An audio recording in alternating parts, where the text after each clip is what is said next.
Hey guys, welcome back to another week of the Get to Know Me series. For being here today,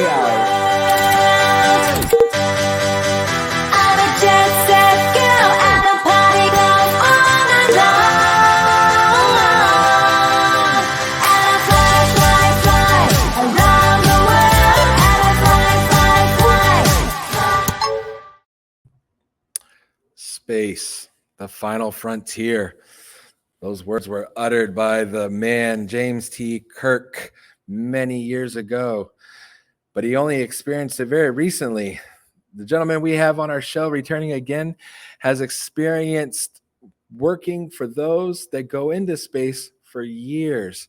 And we are so excited to have back NASA engineer and leader at Kennedy Space Station, retired Michael ONeal is joining us again this week. And so let's get a little reminder as to the NASA engineer, leader, and writer, Mr. ONeal.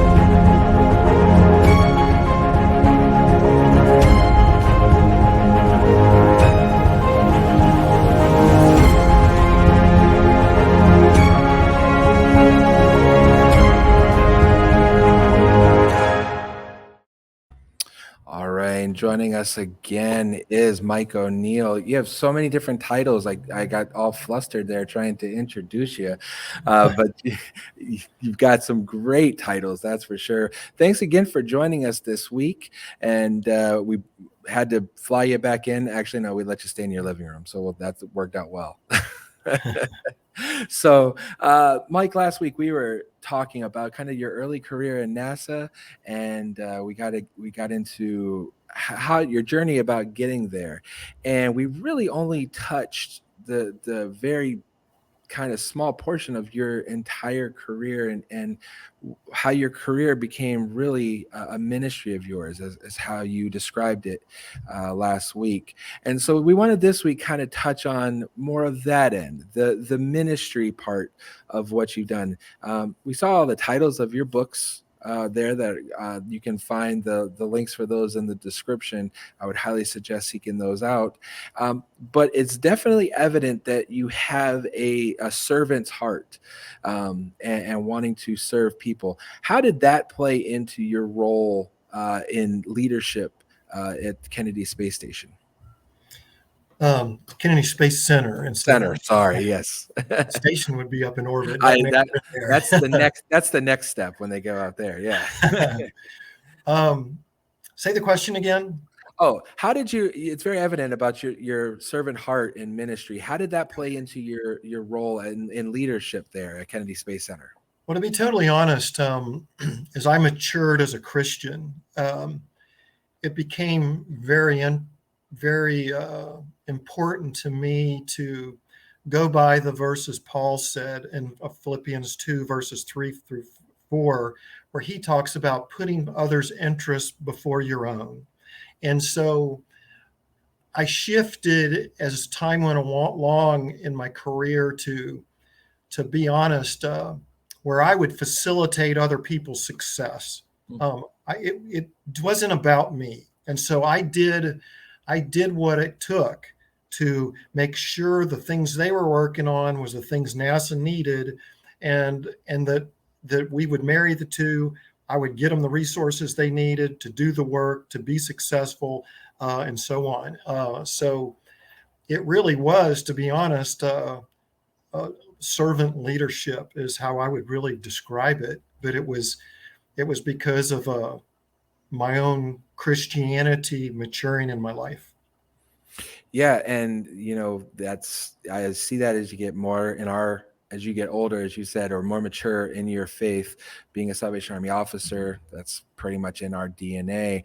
And so it begs the question, working in somewhere like NASA and really serving people, being led by the Lord, how do you minister to those people in that environment? And maybe even the bigger question, which lead into got in your career, how do people like the astronauts get spiritually fed when they are thousands of feet from the earth?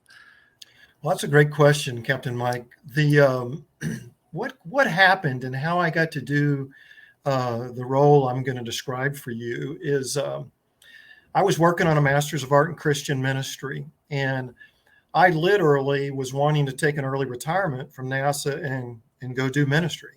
I didn't know exactly what I would do, but that was what I wanted to do.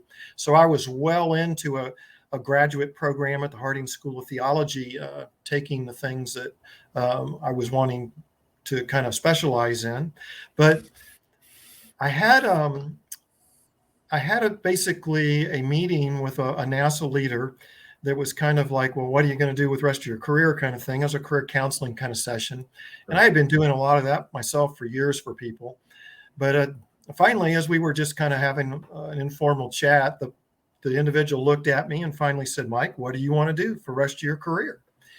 And I looked at him and said, I said, I would like to get an early retirement and go into ministry. Well, that person went silent for like 20 seconds.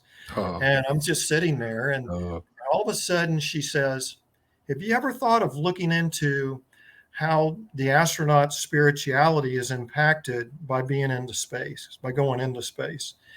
And I just looked at her and was like, you got to be kidding me. right. And so she actually talked about how she knew that our administrator at the time would want such work done. And without getting too much into all that, I eventually was hooked up with who was the head of what they called the mission operations director out at the Johnson Space Center at the time. He had the astronaut office underneath him. And in that as well, there were the astronauts' behavioral support team. And I was asked to talk to the astronauts, psychologists and psychiatrists, and there's a nurse who's a liaison into the astronauts' families. And they said, they understood a lot of the issues that the astronauts were going through emotionally from a psychological perspective. But they said the big missing piece they had was the spiritual piece. And they wanted me to go look into how those astronauts could get that fulfilled during their missions if that was something they desired. So I went off onto a 2-year assignment looking at how we might set up spiritual mechanisms for astronauts and how they could be nurtured on long duration flights. And so that's what I did for 2 years. I worked with all the branches of the military. I looked at paradigms on what they did in isolation environments. I didn't want things like hermits, it was Right. things that had a mission context, but that was going on, but they still, their own faith was important to them, and they didn't want it ignored. And so what did you do? And I also looked into what the FBI did when they put agents undercover. And that's a remarkable story in and of itself, because they do pay attention to that. Yeah. I looked at what the Air National Guard does as part of the National Science Foundation down at McMurdo Station in Antarctica. I looked at what occurred during early exploration activities as part of going into the Arctic in Antarctic. And when all was said and done, and also I looked at, for NASA, I tried to make sure they understood that, yes, spirituality obviously has a religious component, but in the realm of psychology, spirituality is a sliver of that and is looked at from a science perspective.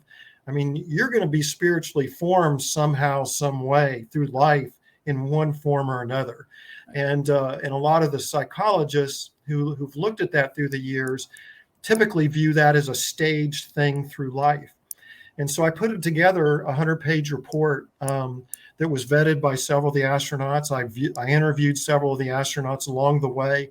I typically had so much information out there in print, and have to do some kind of collection scheme through, with all the astronauts at the time, because I had so much information. And so that's kind of how all that started.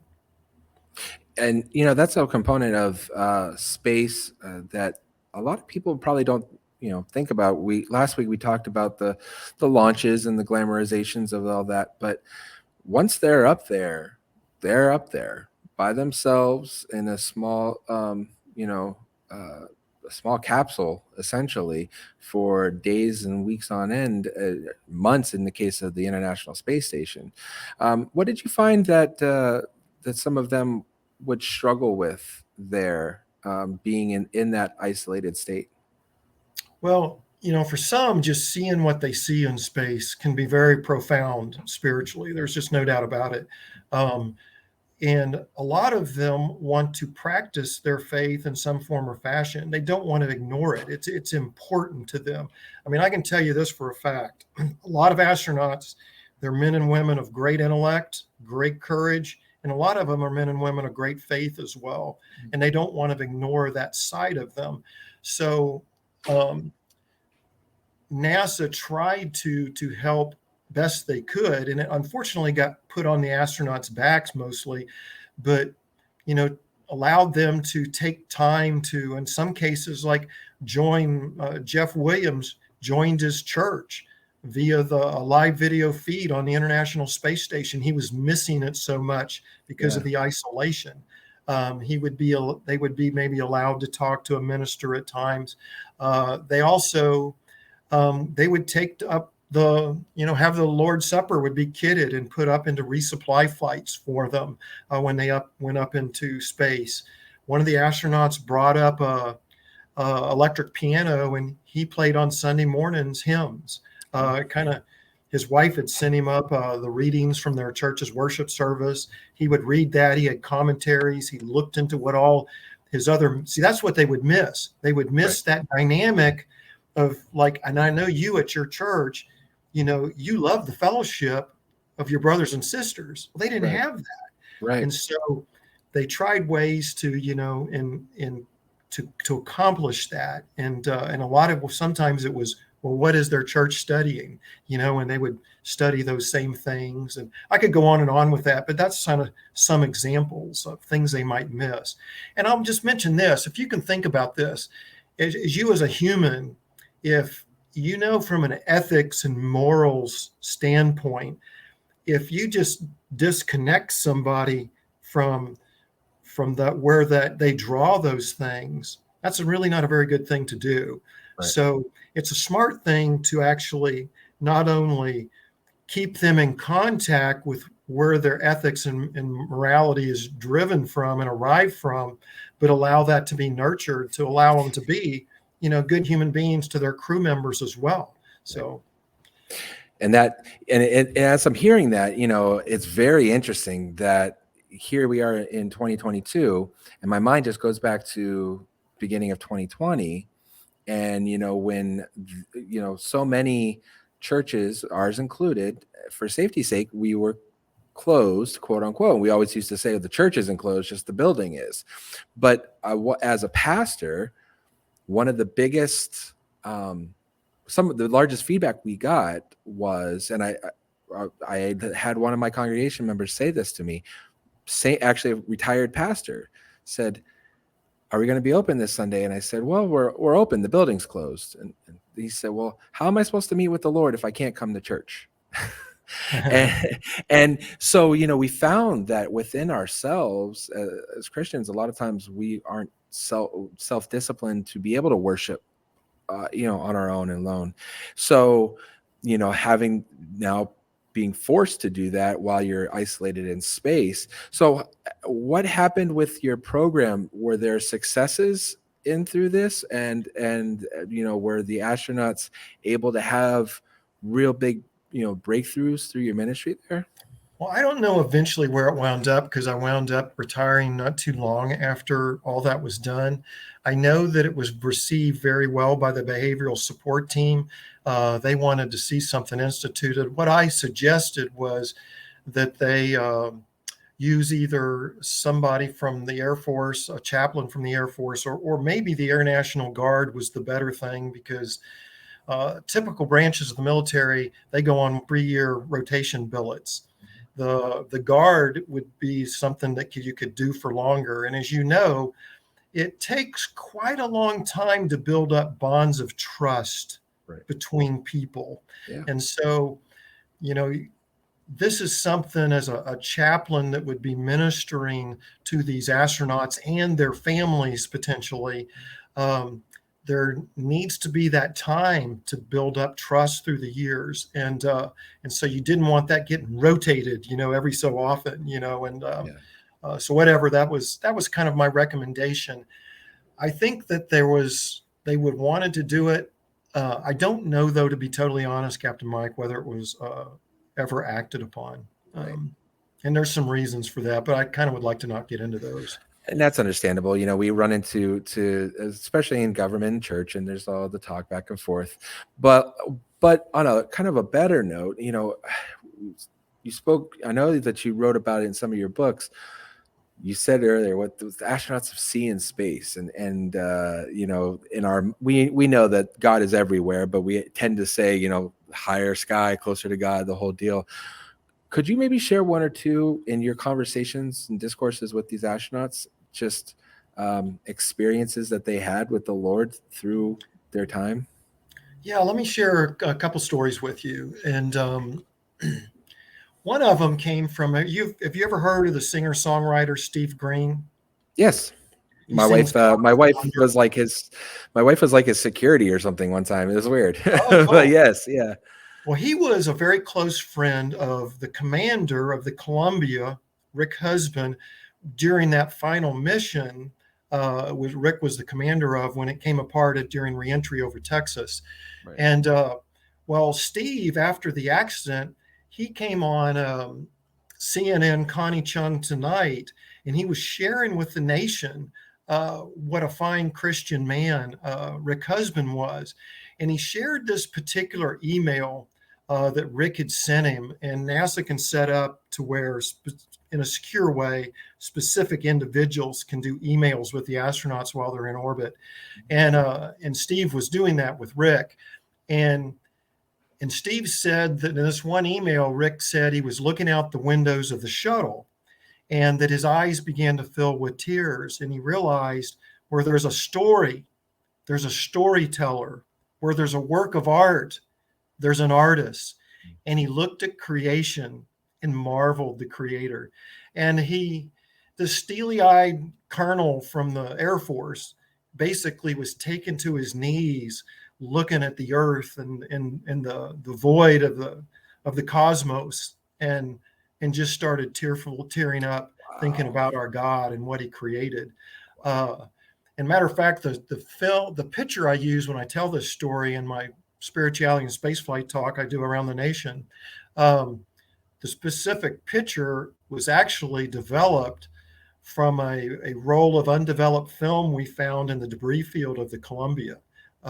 And they developed this picture, and whatever, I use that specific picture of the Earth when I tell this story. But so that's one of them. I guess another one I probably would like to share is from Joe Tanner. When we're going to do a launch at the Kennedy Space Center, we go into a hold at T-minus 9 minutes. And again, this was with the shuttle. And and at that time, we take the crew families up on top of the Launch Control Center to watch the launch. They're about 3.5 miles away. It's a great, great place to view a launch.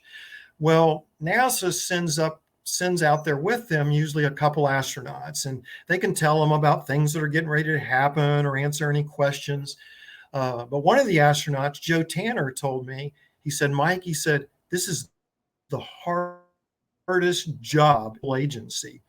And he goes, because they're so stressed out. He said, there's this excitement, of seeing what their either father or husband or wife's getting ready to go through. But he said, but they can remember at the same time that Challenger explosion or some of the other things from the past. And so they're kind of frightened as well. And you get this mix of emotions going on. And he said it's very, very stressful for him. Well, Joe said on one of his missions that he was in the cockpit. Actually, he was in what's called the mid deck. He was what's called a mission specialist. So he didn't have an active role during the countdown. But he said, well, let me back up just a little bit. When his family was on the roof, his wife Martha had brought their two boys. One was 5 and one was 3 years old. And she allowed them both to bring like a stuffed animal with them up on the roof.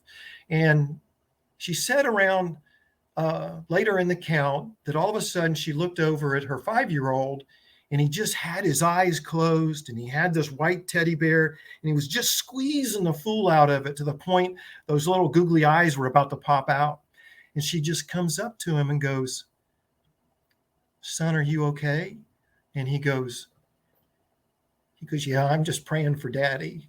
And she grabs him and grabs the other son. And so, "Why don't we just all pray together?"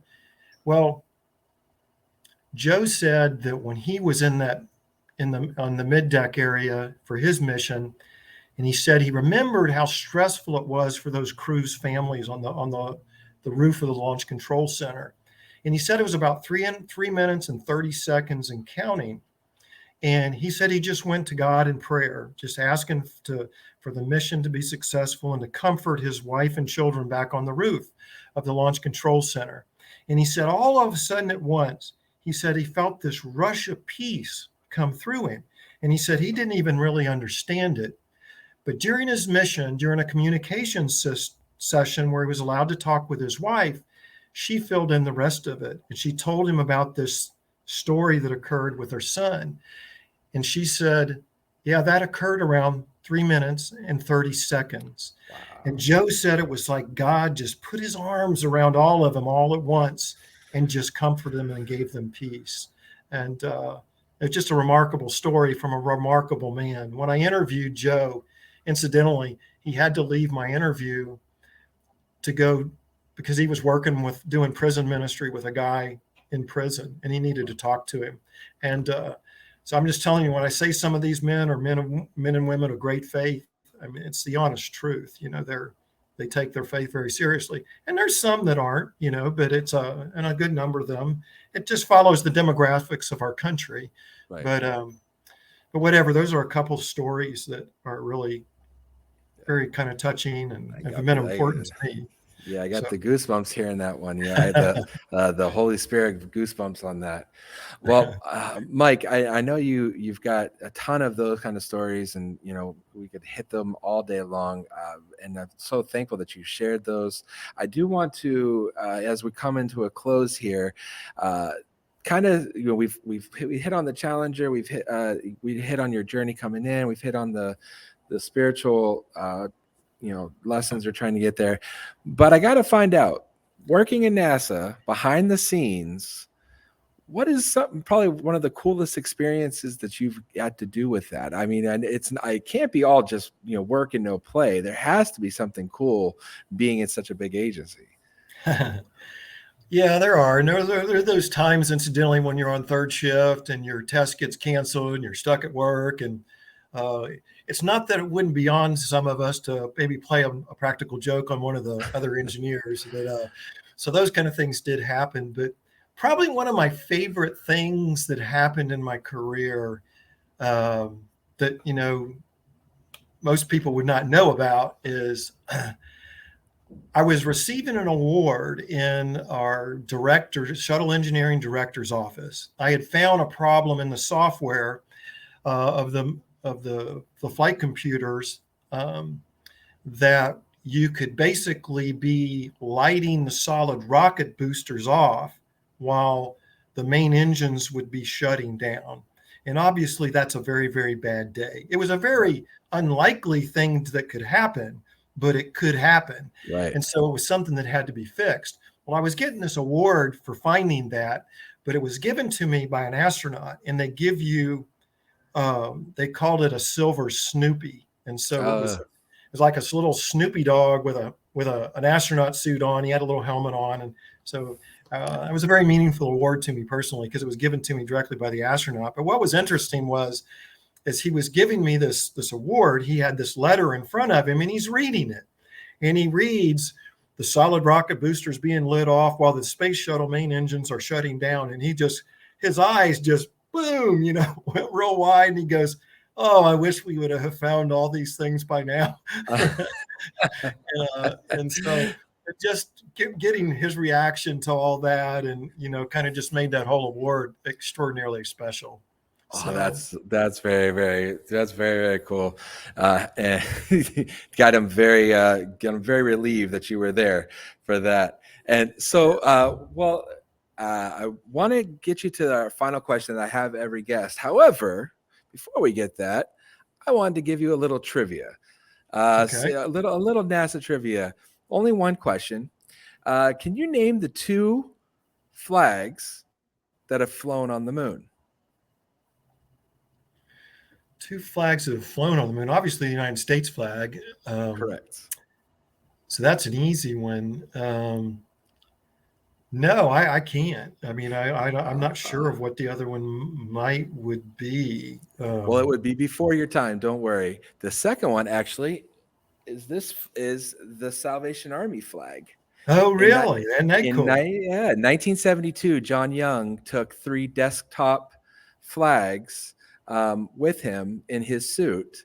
And when he walked on the moon, he had them with him and then brought them back and presented them. I forget who all got all the presentation, but one of them currently hangs in the Salvation Army Divisional Headquarters in Philadelphia. So I've seen the other flag that flew on the moon. So that's a little bit of Salvation Army NASA connection that we have there. I like hearing that. That's pretty neat. Yeah. I like these little pieces of trivia. Like, it's the area code I live in. Guess what? Yeah. In this area of the country, in Brevard County in Florida, our area code is, guess what? 3, 2, 1. That had to be done on purpose. It was done on purpose, yeah. But it was very intentional. They changed it from 407 to 302, 321. That's so great. That's so great. Well, Mike, as we leave here, I got to ask you the one question that I ask all my guests. What would Michael ONeal now say to 12-year-old Michael ONeal?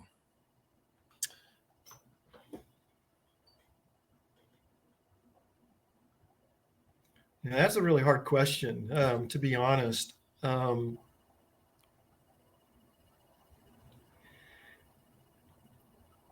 trying to think from a vantage point of my own spirituality, which I would have liked to have taken more serious when I was younger, and my own schooling that I would like to take more seriously when I was younger.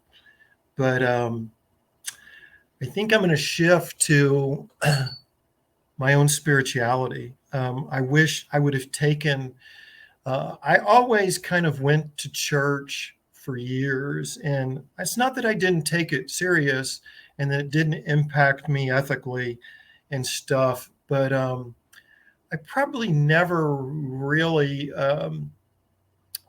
you used the word passion a couple times in the last interviews, a couple interviews here. So I probably didn't have that passion in my heart I wish I had had earlier, and that I had the appreciation of what God had done for me through Jesus Christ. I think it would have, I've always feel when Jesus said that we're to love one another as I've loved you. And when I first started thinking about that, it was like, well, how can I love somebody? How can you command me to love somebody? And I started, as I thought about that, and I thought about the agape kind of love, and that I think a lot of that flows out of appreciation of what God did for us through Christ. And I wish I had had a deeper appreciation earlier in my life, that love would have flown out both vertically and horizontally more, that I could have impacted more people for Jesus and for God. And even within my own family. I mean, as I matured as a Christian, as we talked about earlier, those things came and I changed. I wish it happened earlier. That would be my advice to a 12-year-old, is to to keep studying the Bible with people, keep going to those Bible classes, pay attention at worship and sing from the heart. When you give your offering to God, give it from the heart. Let the words flow in from the sermon into that heart, not just intellectually into your mind. So that's my advice. Um, I Yeah. that would be from my own personal experiences what I might would do different, how I would tell a young 12-year-old. And that's probably some of the best advice I've heard from Oh, that cool. question. And I would say, though, you have definitely made an impact on quite a few many lives, and in not just your profession, but more importantly in your ministry. And so you have our prayers. Your ministry is not done. You still go around, as you said, and speak around the country. You have your books. Do you have anything that you want people to know about? Any socials or social medias, or just plugging your book, or anything you'd like people to know about? Um, well, you showed the books earlier. Probably the best place for them to get those, if they're interested, is on 21stcenturychristian.com. They're my publisher, and I mean they are out there on Amazon as well as other retail kind of electronic outlets. But it's probably easiest to get them from my publisher, and they would appreciate me saying that.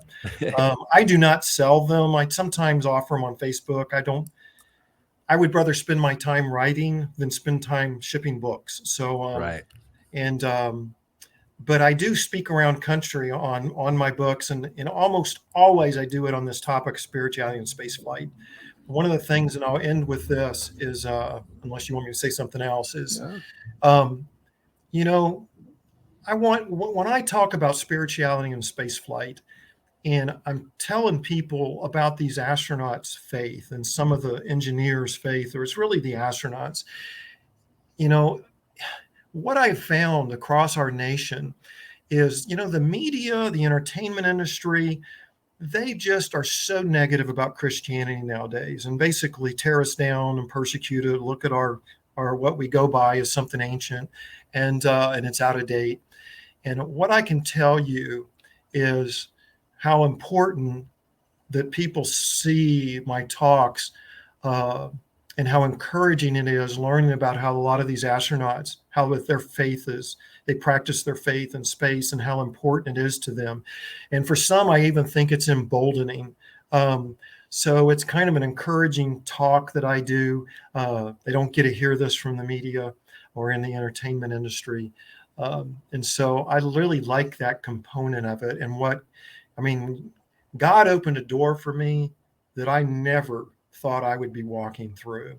And at times, I think he had a big size 10 pushing me right in the middle of my back. But Right.